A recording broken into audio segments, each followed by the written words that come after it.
There's no series that celebrates the history of video games quite like Super Smash Bros. We're exceeding a roster of 80 gaming all-stars, and it's hard to dispute that any of them don't deserve their spot. But there is a problem though. For a series that spans so far for character variety, there's a disappointingly low ratio of women. Just 13 characters are standalone women by default.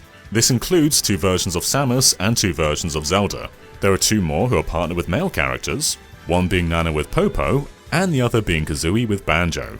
There are also 9 women as alternate costumes. 9 may sound like a good boost, but for the one female Pikachu, there are 7 male Pikachu. Likewise, Bowser Jr. has 7 male ults and 1 female ult. It is true that there are far more games starring male characters, so this isn't necessarily the fault of Smash, but rather the fault of the industry. That said though, there are still plenty of women who could and should be in Super Smash Bros. In fact, we came up with so many we had to cut it off at 100. There aren't really rules on who can and who can't get into Smash, but we've tried to base our picks on those who resonate with Nintendo audiences. So no PlayStation-owned characters, and unfortunately, no Alex. So without further ado, here are the 100 women we think should be in Super Smash Bros.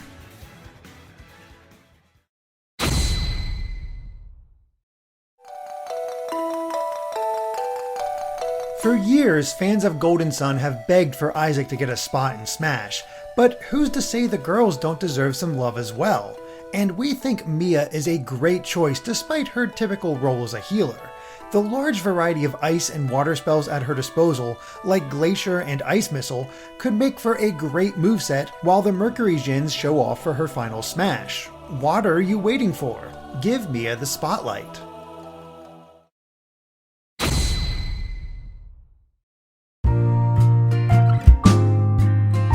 Cadence from CRYPT the NECRODANCER is somewhat of a Nintendo gem. After all, she's practically a Zelda character now after her starring role in Cadence of Hyrule.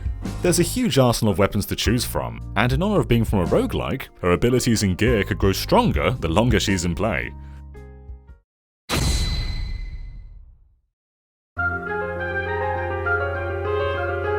Catriel has shown that she is very much her own puzzle-solving detective, and with a father who excels at swordsmanship, it's easy to see how she would bring her own gentlewoman flair backed by her fearless attitude. She would be an interesting addition with loads of possible alternate costumes and moves that would be absolutely unique. Puzzle solved.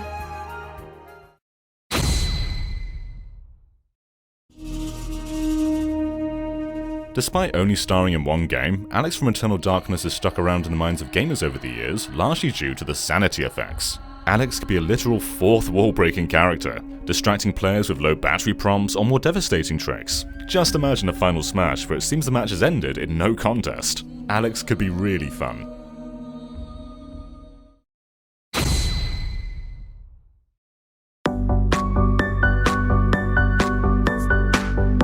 AHAT in Time captured the feeling of old-school 3D platformers to a T while also staying extremely unique, and Hat Kid is just too adorable not to love. Not only that, but her ability to change hats could make her a surprisingly fun pick with lots of variety.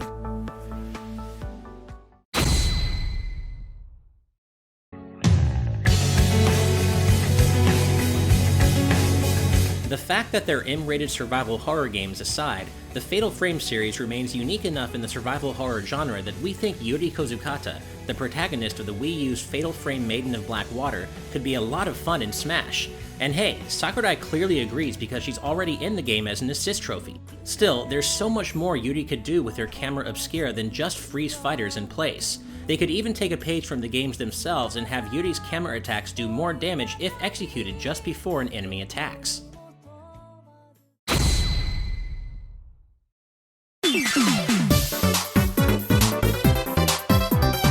We've seen a lot of Goombas over the decades, but one of them stands out above the rest. Goombella from Paper Mario and the Thousand-Year Door. Yeah, she may still be a student, but she's proven herself wise beyond her years. Especially when it comes to combat, as she's quite a tactician. Now, even though we've only really seen her attack by way of head bonks, we think her collection of books and possibly dinosaur bones, seeing as how she's an archaeologist, could make for some nasty projectiles. And of course, her fourth wall breaking tattle ability could make for a pretty amusing codec or guidance supplement.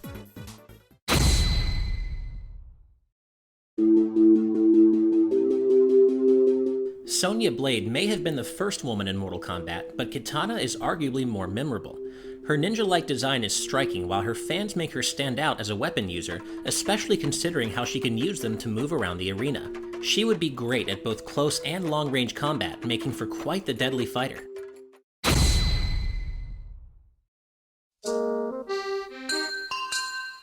As Pikmin's first female protagonist, BRITTANY has more than shown that she can hang with the boys when it comes to survival skills, which would make her a perfect Echo Fighter to Olimar. And she can even use Rock Pikmin instead of Purple as homage to her Pikmin 3 roots.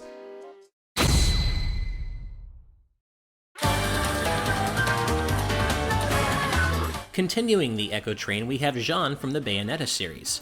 She's playable in both Bayonetta games and has slightly different properties from Bayonetta herself that could translate well to Smash. For example, Jeanne's Wicked Weaves are more powerful than Bayonetta's in terms of attack power, but her defense is also weaker, causing her to take more damage from incoming attacks than her fellow Umbran Witch.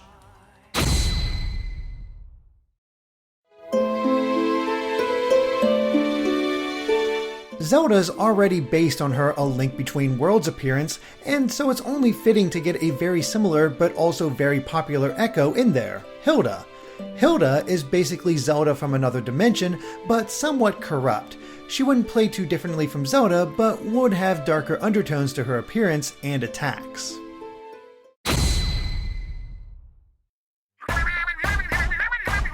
Splatoon is one of Nintendo's biggest franchises right now, and to close off our echoes we have the Octolings. It would be a great opportunity to get more weapons in Smash, but due to the nature of echoes, there'd just be variations. Really, we just prefer Octolings to Inklings.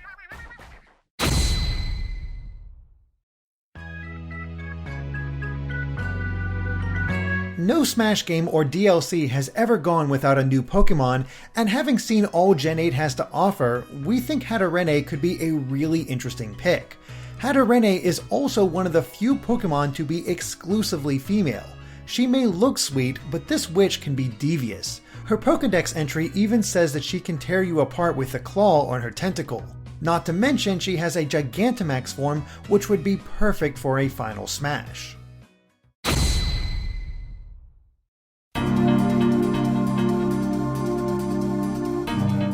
The survival horror action RPG hybrid Parasite Eve remains an enduring, if underappreciated classic from Square Enix's PS1 days, and its heroine, BREA, is a tough, no-nonsense cop-turned-special agent who is a real force to be reckoned with in combat. Not only can Aya expertly wield various firearms, but the evolved mitochondria in her body also enable her to use magic-like special abilities called Parasite Energy, expanding her potential kit with everything from powerful energy blasts to self-healing and support abilities. And her final Parasite Energy skill in the first game, Liberate, would make for a perfect final Smash.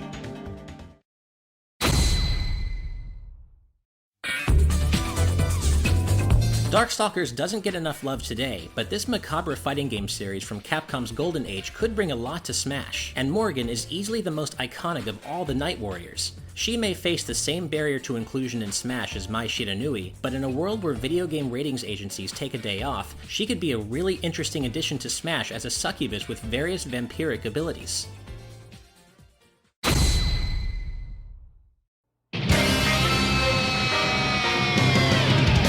May not be the star of Xenoblade Chronicles 2, but she's definitely one of its most flexible characters.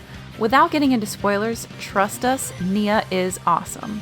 Dromart could even come to her assistance to provide more attacks, and as a dash move, she could ride him for super fast movement.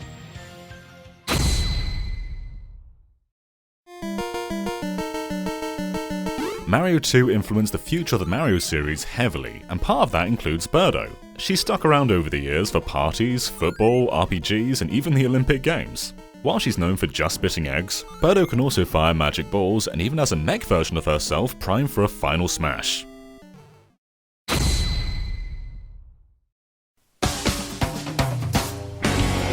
Min Min is officially the queen of ramen, punching her way to the top of the ARMS party crash. The game is full of incredible character designs, but Min Min comes off as one of the more interesting, and with the sheer amount of ARMS to play around with, the series really has a lot to offer Smash.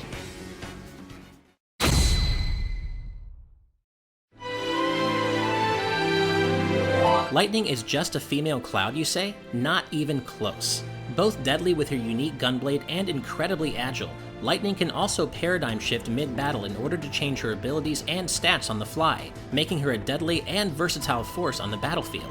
Her Eidolon, Odin, would also make for a perfect final smash, and though Lightning is best known as the original Final Fantasy XIII's protagonist, alternate costumes based on her very different appearances in 13-2 and Lightning Returns would sweeten the deal even more.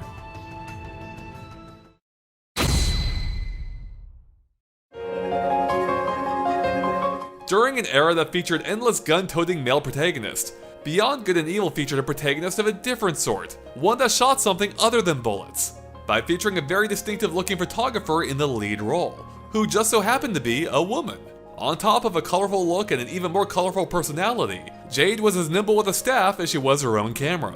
And hey, she's friends with the talking pig. Characters don't come much cooler than this. Plus, her staff would be a perfect weapon for Smash, especially with its projectile capabilities. And her photography skills could even let her stun opponents with the flash of her camera. Yep, we think Jade to be one heck of a gem in Super Smash Sisters.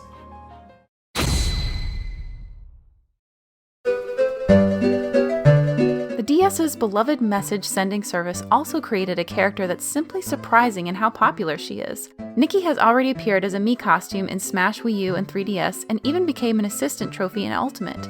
It's not that difficult to imagine her getting an upgrade to a full character with a unique moveset designed around drawing objects to disrupt and damage Smash opponents.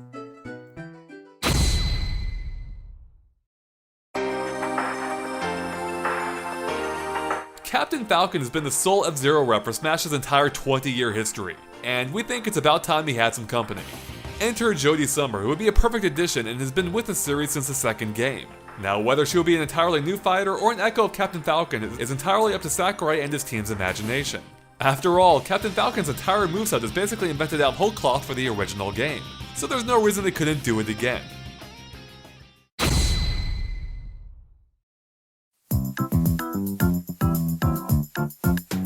Toadette's been getting the respect she deserves lately. She may have been conceived as a spin-off character, but as of new Super Mario Bros. U Deluxe, she's a full-on Mario brother, sister.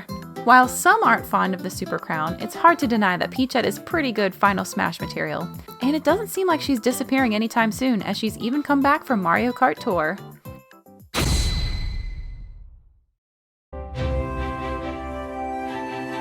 People may have thought they were done with the Rabbids, but leave it to the Mario crossover to make them more endearing than they've ever been. Rabbid Peach was an immediate standout, and just imagining her selfie addiction being used as taunts is enough to put a smile on my face. Plus, with her blaster and a horde of rabbits at her disposal, she could definitely be a fun force to be reckoned with.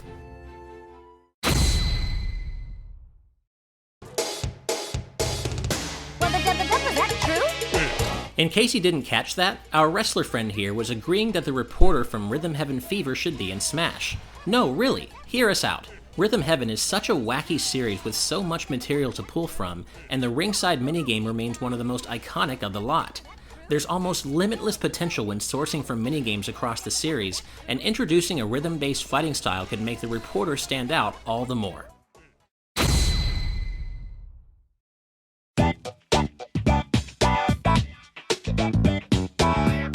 What kind of villain does Wario have to deal with when he's on his own adventures? Why, that would be Captain Syrup, of course, a pirate that's just as greedy, though much more clever. She has plenty of contraptions, minions, and even a genie on her side to wreak havoc and get that payday.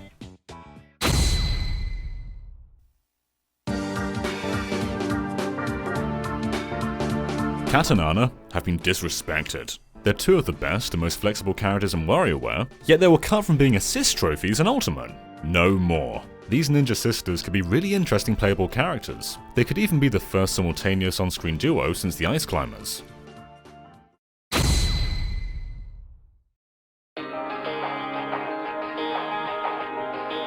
While she isn't the player's avatar in Tokyo Mirage Sessions, Tsubasa Oribe really is the main character.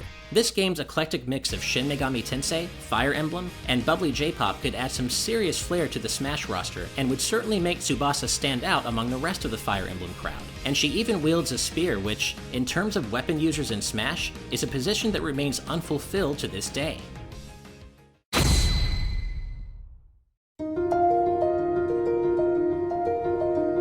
Her standalone game may not be out yet, but Hornet made such a strong impression in Hollow Knight. She's a lot more agile and elegant than the Knight, and while there's already a large pool of moves to choose from in the first game, Silksong will undoubtedly produce a plethora more. Play Hollow Knight.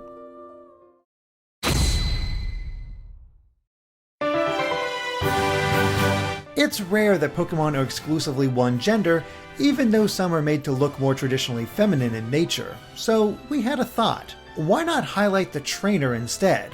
We have the Pokemon trainer, why not include the champion of the Kalos region, Diantha, and her most well-known Pokemon, Gardevoir. Rather than swap between her team, perhaps her other Pokemon could support Gardevoir and tweak her abilities, creating both a reference to double battles and being quite different from the other Pokemon in Smash.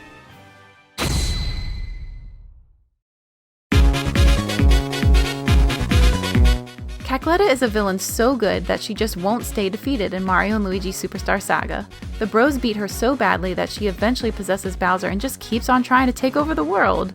There's a ton that could be done with her, whether it's her original form, her Bowletta form, summoning Fawful to help, or even using her soul form as her final smash.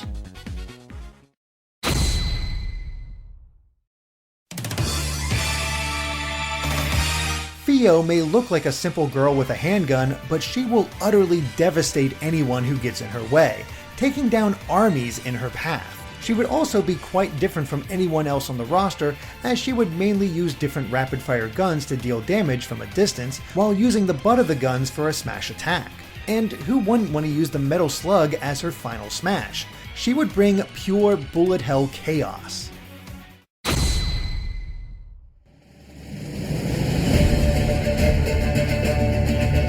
Much like Geralt, Ciri is a Witcher. She may not be the first Witcher most people think of, but she is the most powerful Gwent card, so take that, Geralt! Ciri has a few playable moments in The Witcher 3, and her powers differ vastly from Geralt's. They both certainly know how to wield a sword, but Ciri has a far more aggressive and agile attack scheme. It would be perfect for Smash.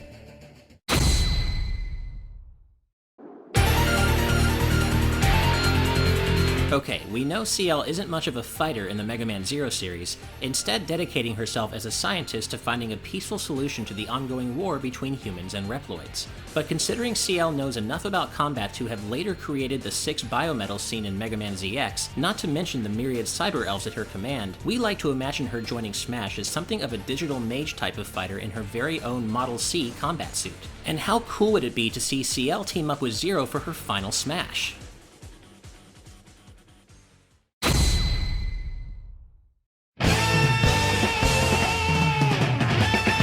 Linkle may be known for going the wrong way, but we think she could easily find her way into Smash. This isn't just a female version of Link. Linkle wields dual crossbows complete with bomb arrows, which she can either use in a flurry of melee shots or for long-distance charge attacks. Linkle deserves a shot outside of Hyrule Warriors, and what better nudge in that direction than Smash?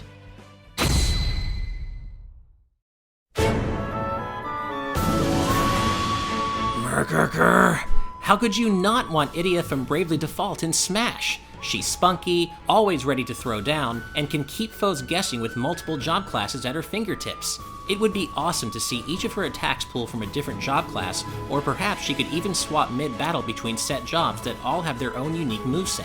Either way, there's a ton of potential for Idia in Smash.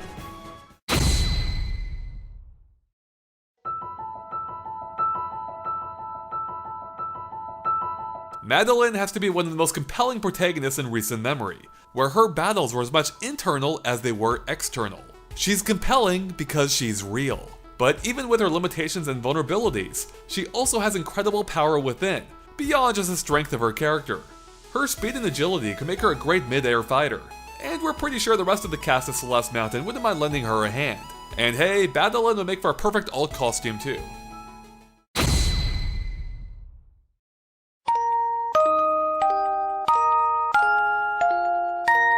While Chrono might be the titular character of Chrono Trigger, it isn't long before he meets Marle, who really sets the events of the story into motion. And just as she was a joy to get to know in the game itself, we're pretty sure she'd be a blast in Smash too, perhaps acting as a glass cannon type fighter. She could use her crossbow to attack from a distance, while unleashing powerful ice spells and even confusing her opponents. But like in the game itself, she might not be able to take too many hits, but it's nothing she can't make up for with her offensive prowess.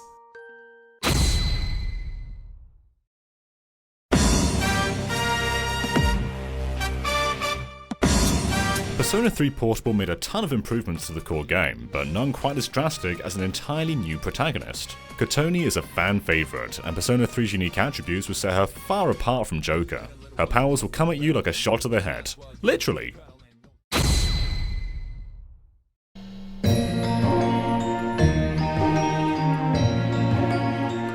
Between Smash's lacking god representation and Viridi's hatred of humans, it seems to be a perfect fit for the Smash series. And given how many moves there were in Kid Icarus Uprising that were left untouched by Pin and Palutena, she wouldn't even have to touch the scraps to feature an entirely unique moveset.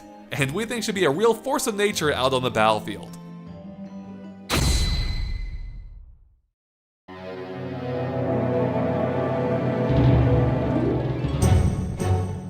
Never underestimate the cuteness of Maria Renard. She might seem like a little girl, but Maria can tear through Dracula's forces like a hot knife through butter. The constant stream of doves along with her animal familiars, a cat, cardinals, a turtle, and a dragon, would make her unbelievably powerful. Just be careful, as she really can't take that many hits. But with this much power and range, that really shouldn't be a concern.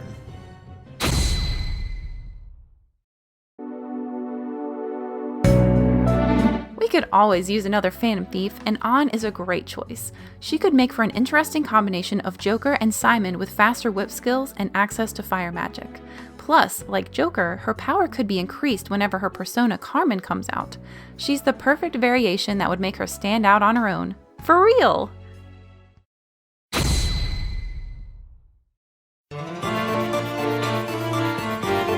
Really, no Kirby character should be underestimated, but that's especially true of Susie. As the secretary of the Haltman Works Company, she has access to all kinds of technology that she's not afraid to use. Best of all, Susie was playable in Kirby Star Allies, which means she has a moveset that's more than ready for Smash.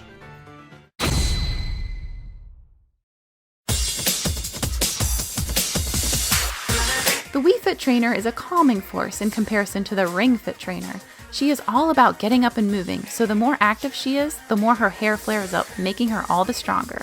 With Ring at her side, she could use blasts of air to attack opponents, or even as a recovery. And then there's the Ring Fit Trainer's exercise moves, which could hit enemies from afar but potentially leave her wide open.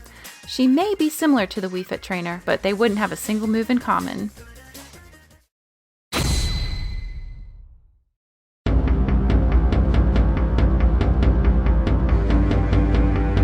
In the early days of Smash, James Bond himself was actually considered as a playable character. That's how impactful GoldenEye was, and you know what? Perfect Dark is just as good. And with Banjo and Kazooie already finding a place in the roster, Joanna is far from untouchable. This could be a super cool character loaded with spy gear, and finally bringing the vision of a James Bond style character to fruition.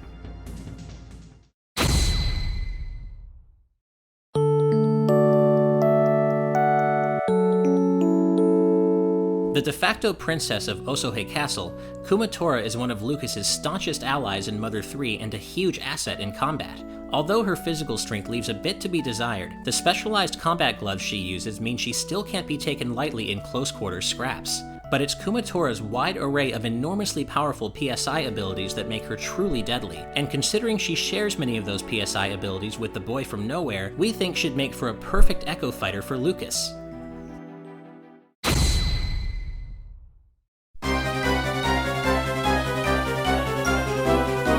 There are so many fantastic party members in Dragon Quest that have appeared over the years, but few have stood out in the same way as Elena from Dragon Quest IV. She is desperate to get out in the world, explore, and fight anyone strong that she thinks will give her a challenge. And unlike many other characters in the series, she doesn't have any spells. She's all about martial arts, which would make her a close-range but deadly fighter.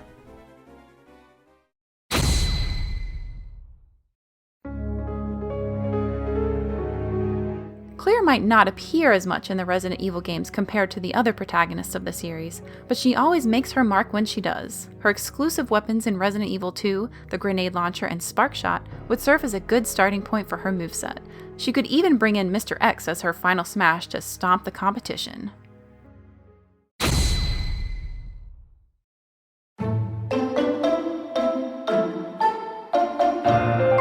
Kitana can be seen as a kind of mascot for the Fire Emblem series, appearing in every game save Fire Emblem Gaiden and its remake, Shadows of Valentia.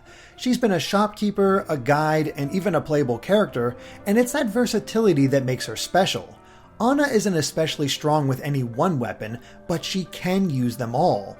Seeing her swap between axes, swords, lances, and bows would make her wholly different to any other Fire Emblem fighter, especially as every Fire Emblem character in Smash exclusively uses a sword.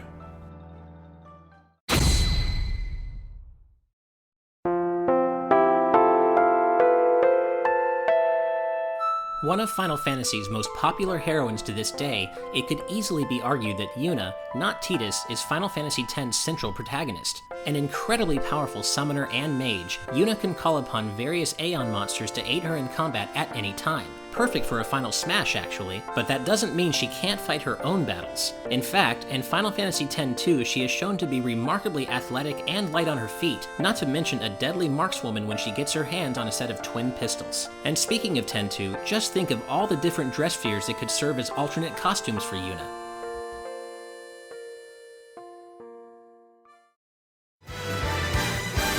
There are so many women that deserve a spot on the Smash roster that we had to cut this video into 2 parts. So make sure to come back tomorrow as we list off the rest of our lineup and see who the top 50 contenders are.